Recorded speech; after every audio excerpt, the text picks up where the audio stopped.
Well, a whooping cough outbreak at an Albuquerque high school doubles, and now the health department has a warning tonight for every parent. Action 7 News anchor Tanya Mendez joins us to explain why your kids could be at risk.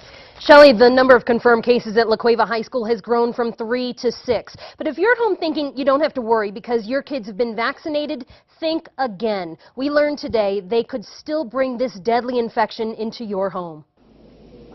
It's the violent cough that doesn't quit and can have deadly consequences, especially for the littlest of children.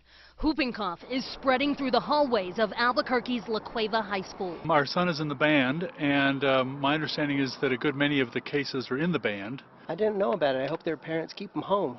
The health department hopes the same thing, issuing this letter warning parents of the dangers. And already, the confirmed cases have swelled from 3 at the end of September to 6 teens now infected. Not surprising to health officials who say all it takes is a cough in the wrong direction. In a household where you have a pertussis case, you can expect that 80 to 90% of the other people in the household will develop pertussis as well.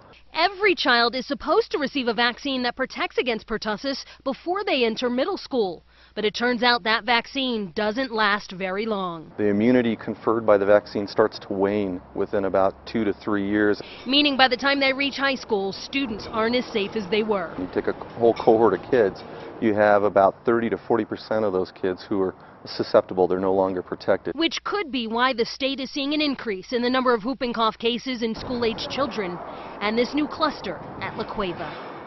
And we learned today from the health department there have been 13 other whooping cough cases in APS schools just this year alone. New Mexico is in the middle of the worst outbreak it's seen in decades. Still, at this time, there are no plans from the health department to increase the required vaccination schedule. Shelley. Pertussis is especially dangerous for infants. Health officials say if you're going to be around children, you should talk to your doctor about getting your whooping cough vaccine updated. And if you do notice a persistent cough in your children or yourself, contact the doctor immediately.